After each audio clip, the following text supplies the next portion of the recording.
Assalamualaikum warahmatullahi wabarakatuh semuanya. Jadi perkenalkan saya Muhammad Riko Andriawan di sini. Dan saya Stefan Hirawan. Kami berdua ini mahasiswa dari jurusan Creative Entrepreneurship dari BINUS University Bandung. Jadi pada kesempatan kali ini kita akan membahas tentang suatu bisnis yang bergerak di bidang kopi. Nah, bisnis itu sendiri adalah sebuah kafe bentukannya yang bernama Benz Cafe, benar, yang ada di Jalan Kopo Sayati untuk sekarang ini. Dengan model bisnisnya yaitu bisnis to consumer, atau menjual produknya langsung ke konsumen. Oke, jadi langsung saja, di depan saya sudah ada Kang Fajar. Ya, Kang Fajar selaku pemilik dari kafe ini. Jadi pertama, sebenarnya gimana sih dan dari mana Kang Fajar ini bisa terpikirkan ide bisnis ini itu sendiri sih? Jadi tahu peluangnya itu dari mana sih? Oh, ini harus saya bisnis kafe gitu. Oke. Kalau untuk secara personal sih, karena saya pribadi juga memang senang kopi, memang suka ngopi, terus ada histori juga dulu waktu zaman kuliah sempat kerja atau magang di beberapa coffee shop di Bandung gitu. Terus kalau untuk alasan dari perspektif bisnisnya ya karena saya lihat peluang bisnis kopi juga lumayan cukup bagus gitu ya. Kopi juga memasyarakat, terus kopi juga jadi ruang sosial kan buat orang ngobrol, berkumpul, nongkrong atau bercengkrama sama teman-teman tuh biasanya ke tempat ngopi gitu. Jadi saya pikir itu bagus dan konsumsi kopi juga dari tahun ke tahun kan terus meningkat gitu ya. Gitu sih. Jadi motivasinya apa?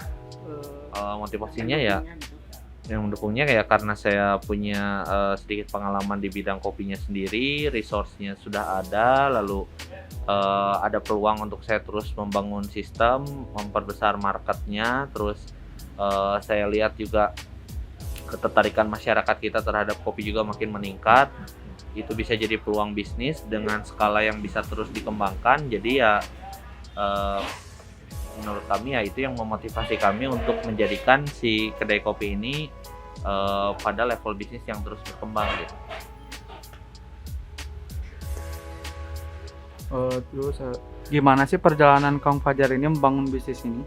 Apakah ada kesulitan gitu, kayak kendala? Misal pengalaman yang sangat pahit gitu saat berjualan ketika berbisnis. Jadi coffee shop Benz Coffee ini dibuka atau dimulai di tahun 2014-an ya, cuman terdaftarnya 2016 gitu. Kala itu kita dimulai dari 2 orang, saya dan istri saya. Seiring berjalannya waktu kita mulai hire tim, kita mulai bentuk tim untuk bisa ngembangin si kedainya. Kalau permasalahan atau titik sulit pasti selalu ada ya dalam berjalannya sebuah bisnis. Ya, tapi kami coba untuk terus bisa bertahan, menyelesaikan masalah, mencari solusi gitu, terlepas dari semua masalah yang ada, baik kondisi internal, eksternal, politik, ekonomi, atau bahkan dalam kondisi pandemi seperti sekarang gitu. Kalau untuk sekarang itu perkembangannya seperti apa sih? Kan sekarang itu lagi pandemi COVID ini juga ya. Lalu bagaimana persaingan sendirinya itu gimana? Perkembangannya plus persaingan juga kan, bisnis kopi ini kan bukan cuma Benz doang kan, ada maksudnya kafe lain juga karena itu gimana apalagi lagi pandemi kan. Oke. Untuk di 2 tahun terakhir dalam bisa dibilang 6 tahun atau 6 hampir 7 tahun perjalanan kita ya, sekarang kita sudah membuka 4 gerai coffee shop di daerah Bandung yang sudah melibatkan 27 barista. Terus kami juga sudah mencoba memperbaiki atau mengimprove beberapa sistem atau konsep, berikut juga produknya sendiri supaya bisa lebih diterima di masyarakat gitu. Terus kalau untuk dalam kondisi pandemi ini ya tentu kami juga merasa dampaknya sekali cukup sulit, apalagi waktu di awal-awal gitu, karena harus berubah sekali cara present penjualannya yang awalnya pengunjung datang ngopi, gimana caranya mereka atau produk kita masih bisa tetap terjual pun dalam kondisi seperti pada saat pembatasan sosial masyarakat diberlakukan gitu.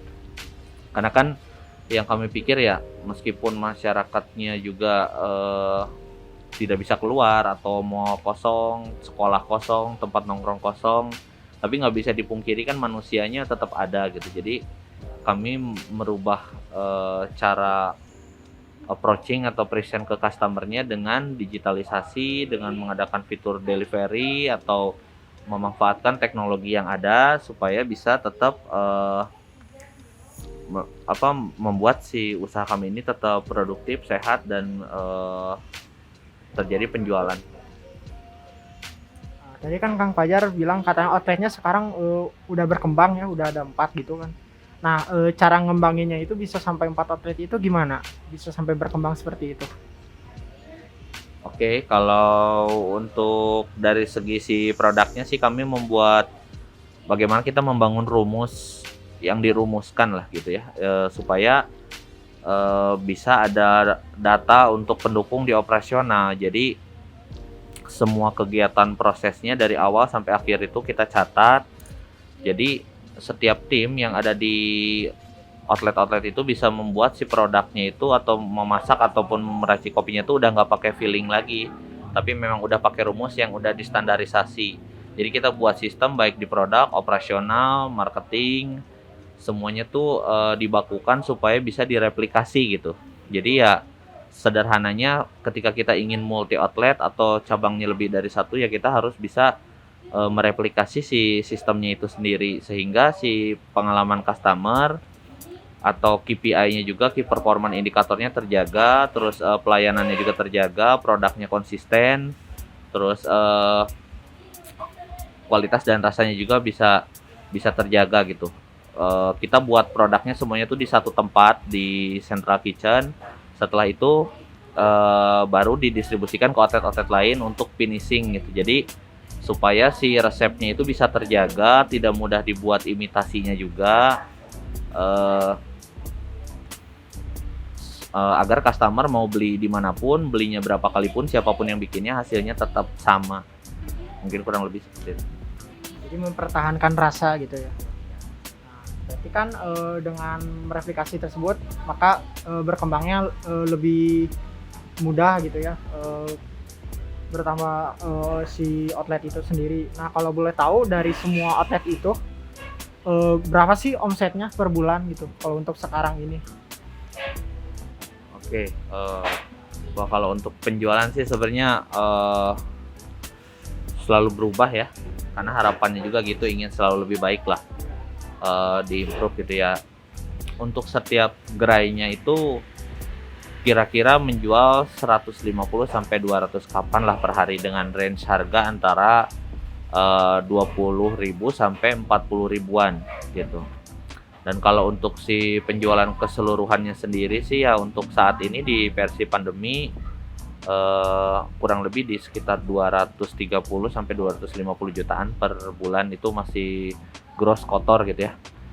Termasuk biaya operasional expenditure juga ada di situ gitu, kayak untuk tempat, atensil, karyawan, bahan baku, listrik, wifi, dan pendukung operasional lainnya gitu.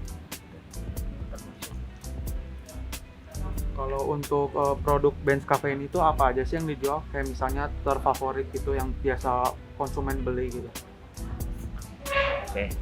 Kalau untuk DNA-nya sih kita sebenarnya di kopi. Jadi semua yang berbahan dasar kopi, baik sajian manual brew, espresso base, ataupun kopi kekinian. Tapi kita juga ada non kopi, terus ada sajian hidangan makanan juga kayak dimsum, rice box, terus snack-snack ala khas Bandung.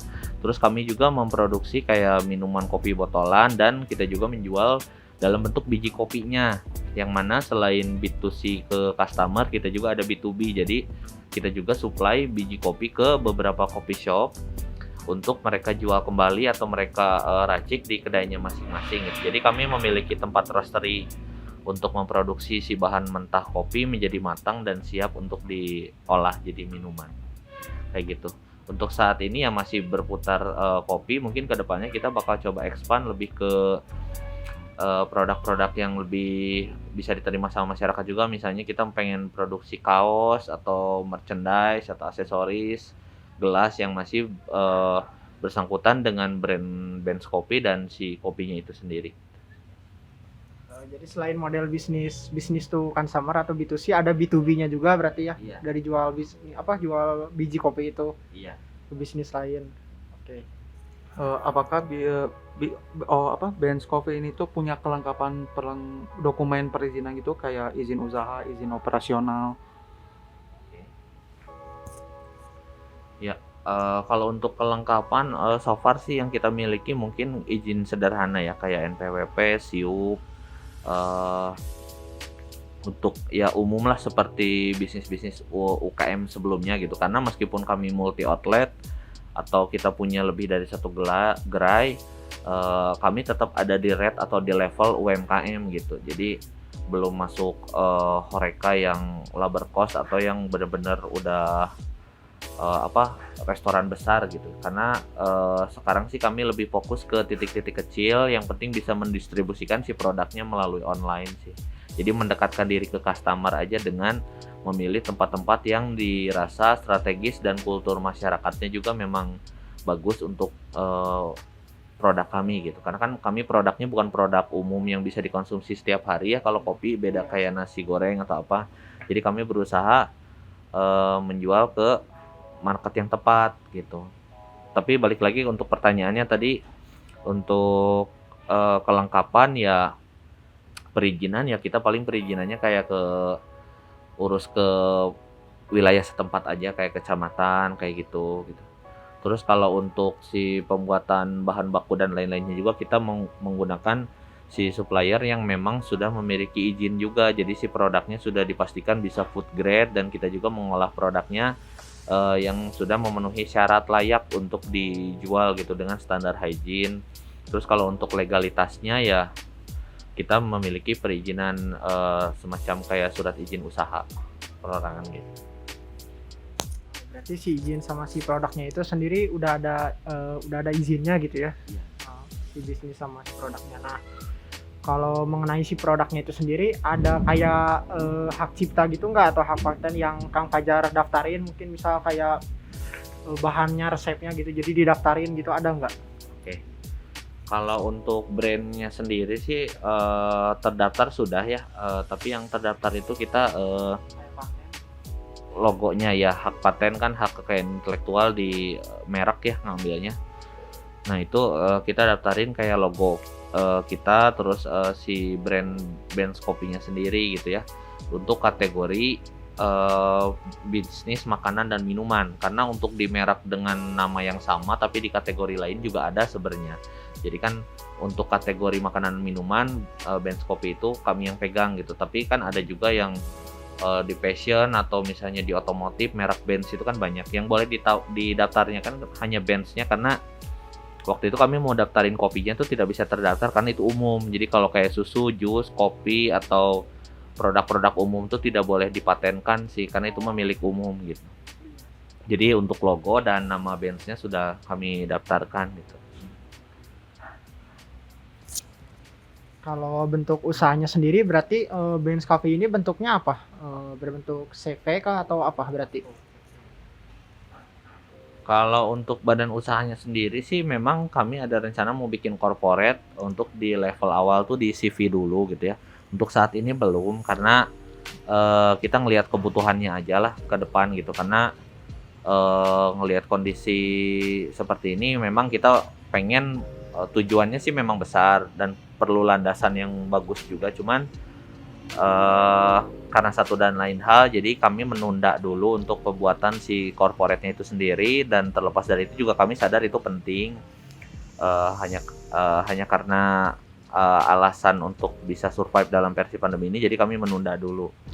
Untuk sekarang ya hanya manajemen internal aja, tapi tujuannya sih nanti ke level CV gitu. Itu sih.